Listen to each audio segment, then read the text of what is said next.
ladies and gentlemen, and welcome to episode 2 of How to Not Suck at Guitar. So this week, or this month, or whatever it is, it's been a while, I want to talk about one of my favorite concepts on guitar, and also one of the things that really defines the electric guitar as an instrument, what really makes it special, and one of those things that really allows players to be their own player, to sort of define themselves as someone different. You know, when I listen to Steve Vai, I can tell, oh yeah, that's Steve Vai, or I hear Jeff Beck and I say, I know that's Jeff Beck. And that is pitch manipulation. So pitch manipulation is really defined by the ability to physically manipulate the tension on a string. So, you know, with bends, vibrato, and things like the whammy bar. Right? So these different things are, I think, very personal. Everybody has a different approach. So I'm going to show you some of the different approaches. I'm going to give you some listening examples this week. One of the big things that's different from last time I posted a lesson is that I'm going to give you some listening homework. I think it's really important to listen to great players because it's the same way that, you know, if you wanted to go study a language, the best way to do is really to go to the country where it's spoken regularly, right? And listen to the experts doing it in their element. So I want to start with something really simple, which is the way I'm going to start all of these. I'm going to talk about beginner stuff. I'm going to talk about advanced stuff. The simple technique of bending. And this is one of those things that surprisingly I have seen so many people do incorrectly, even good players. And that's not to say they're doing it incorrectly if they're doing it well. But I see some limitations in intermediate to advanced players with the way that they approach this technique, and I think it really holds them back. So I'm going to show you kind of the best practices of this. And you can use it or you cannot, but I would suggest you use it. Okay. There are two hand position things that are really important with your left hand. The first of which is get your thumb over the top. Now, a lot of classical guys, just, you know, sort of that whole guitar pedagogy kind of thing, they're gonna say, oh no, you should always have your thumb on the back of the neck. And that's true if you're doing something like a fast legato thing and you're down here on the strings. But with bending, I think it really makes sense to have your thumb over the top of the neck, because as you pull the string towards you, you can use that as leverage, and that'll let you go further. And you know, people are going to say things different, but you know, I can bend pretty much a perfect fifth. So I really think this is the way to pull it off. So get your thumb around the back. And then the other thing that's really important here is to use your other fingers to support the bend. So this is what I see a lot of guys do, and they try to bend like this. Right? And you can do it, it's possible, but it's limiting. If you can get your other fingers not on the string per se, because that's going to cause more drag, but physically under the string, so that you're helping to push this up, you can go really far with a bend. So these two things in conjunction, the thumb over the top and the two fingers sort of under the string, are really going to help you get the support you need. So that's just kind of the idea of how to execute a bend correctly, in my opinion. You can also bend the other way, right? So you can go this way too, and you can, in that case, you want to get your fingers over the top of the string to help you pull it down. So that's the idea of a basic bend, right? Now, there are a lot of variations of bends, and this is where creativity comes into play. Really goes back to Jeff Beck, and sort of what he was doing with a lot of these techniques, extended techniques, back in the day of the Four Horsemen, back in the late 60s, early 70s. So here's sort of one of the techniques is like a pre-bend. So you've got the string already bent. Right?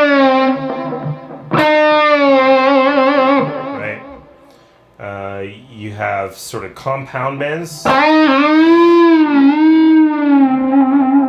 Right, where you're doing several bends within one bend. You're matching several different pitches. And then there's a thing that I like to call kind of like tweaking the note.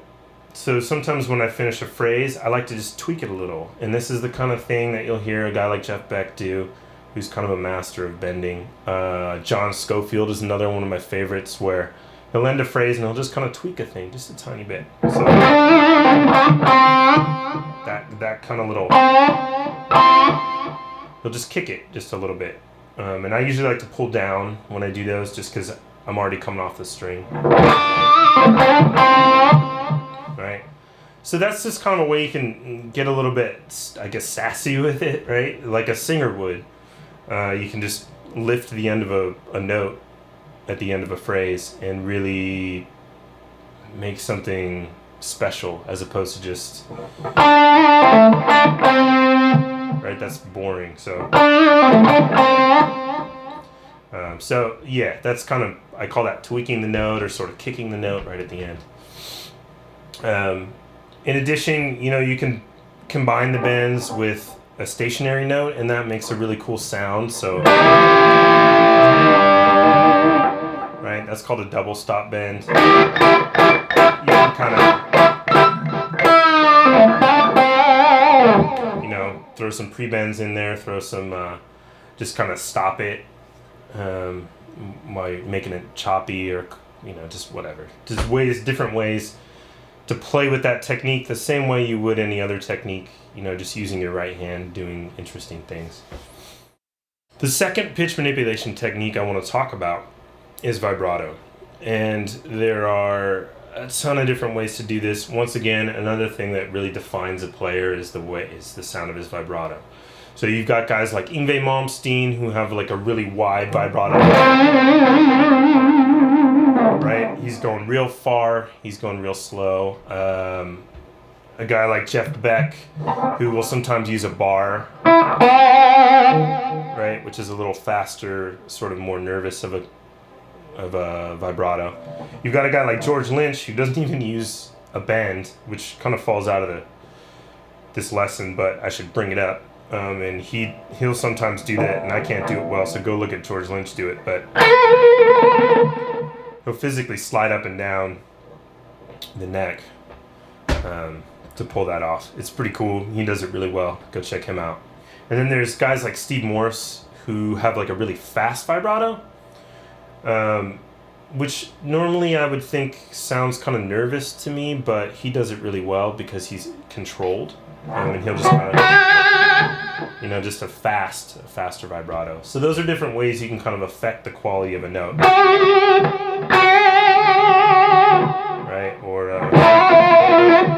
whatever. Those kind of different ideas of how to just hang on a note. So guys that would make sense to listen to for vibrato, I would say for a nice wide slow vibrato in kind of the Clapton technique, I would recommend Yngwie Malmsteen. He's just great. Icarus's Dream Suite by Yngwie has a lot of long kind of sustained notes in the beginning where you can really hear him open up with the vibrato. So that's a great place to start for that type. For Jeff Beck, the guy's he's spanned so many years, he's done it on so many albums, but I think one of the most interesting songs he's done that uses the kind of bar vibrato that I'm talking about is Nadia, which is off his You Had It Coming album. Another good guy, obviously just George Lynch, just anything. You'll hear him do his slide vibrato. He doesn't always do that. He'll do a real wide, nice, pretty Yngwie type vibrato most of the time, but he'll use that other one a lot too. And then Steve Morse, who has a very distinct vibrato that's a little faster, but still very controlled. I would say listen to the old Dixie Dregs stuff. He played in that band for a long time. So there's a song he did called What If off the album What If. And that's a good one to listen to just because it's a great song and you can hear Steve kind of do his vibrato thing. So that's the idea of vibrato. And I'm going to play a little musical example from one of my songs, Ascent, and then I'm just going to sort of scroll across the bottom of the screen which technique's happening when, so you can kind of see how that works. So here we go.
So that's the idea, right? So you want to use a combination of vibrato, of bends, complex bends, pre-bends, anything you can do to kind of define yourself as a player.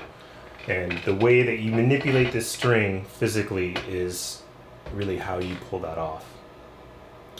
So now I want to get into the sort of most extended piece of pitch manipulation, which is using the whammy bar. The whammy bar is awesome.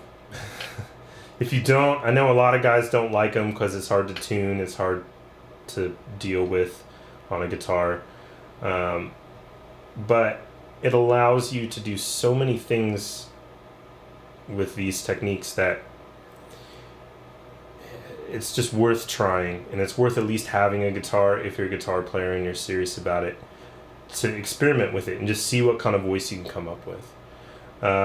So there are really sort of classic examples of whammy bar use, a lot of them pioneered by Eddie Van Halen. So you've got like dive bombs, right? Or just kind of general bar dips, right? And then the bar vibrato,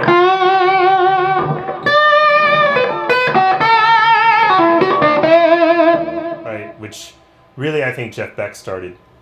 And then a really cool thing, which would be, I'm going to grab another guitar for this, but this guitar has a really kind of loose bridge on it, so it's good for this, what they call the bar flutter. So this is something you hear like Steve Vai do a lot, and that's, you can just flick the bar and let go of it and hear the, right, you can kind of hear it flutter. So guys to listen to who do really kind of special bar techniques are guys like Eddie Van Halen. I would suggest the intro section to Dirty Movies by Van Halen. He does just a ton of really cool sort of bar stuff that's real sneaky and weird. And then obviously Jeff Beck, who's kind of the pioneer of that, you'll hear him doing a lot of stuff. Guys who have taken it sort of a step further, I would say Steve Vai, like I said, with the flutters. And then like Scott Henderson. If you've never listened to Scott Henderson, a good track to check out is Lady P. He's just all over the bar,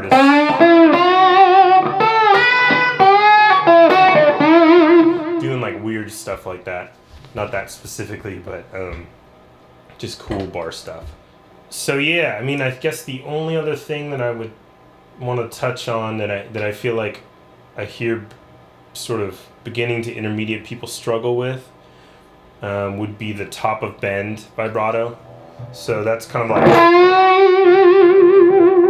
right? So doing a vibrato once you get to the top of a bend, and that's one of those things where you just have to practice it.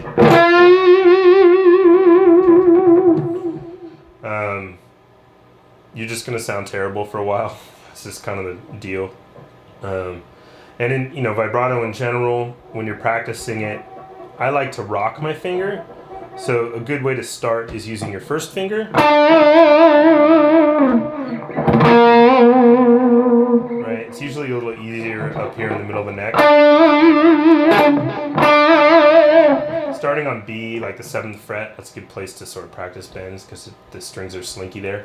And when you're practicing bends, intonation is really important. And you want to shoot for a target note. And that's another one of those places where people start to sound kind of not professional, is when you're playing a bend and you're just shy of it, or you overshoot it a little bit because you're excited. Right, I'm getting there. Now if I overshoot it, it's going to sound weird. If I undershoot it, it's going to sound weird, right? So a good way to even it out is to put the vibrato at the top, though that's a little trickier. So a good way to practice this is just to go.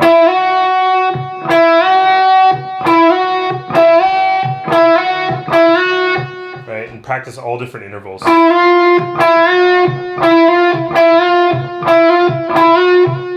Or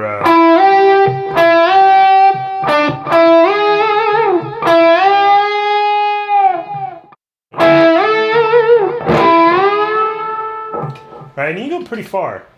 In certain spots on the neck, you can go to a tritone or a perfect fifth and you won't break a string. So it's just try to go as far as you can, try to push it as much as you can, just to build those muscles, build that muscle memory. And you really have to do it a lot, and you have to memorize the positions. And you should be playing on, guitars with similar string gauges. Just if you're practicing it on 9s, then just always play with 9s, because otherwise the only thing that's going to help you is your ear to try to hit the target pitches. But you have to always use your ear, always listen, which is why I'm giving listening examples this time. But just take little exercises like that, practice them every day. Vibrato is, I think, one of the hardest things to develop cleanly and make it pretty. Another guy I would suggest, just with the bend intonation, Neil Schon from Journey has like perfect intonation on his bends. He sounds like an amazing soul singer. So really the outro solo to Who's Crying Now is perfect. I mean, he does like some pedal tones and he does bends, and it's just really one of those wonderful bend / vibrato pitch manipulation moments. That's just kind of a clean thing. So yeah, just to run down the listening stuff as it relates to the concepts I've talked about.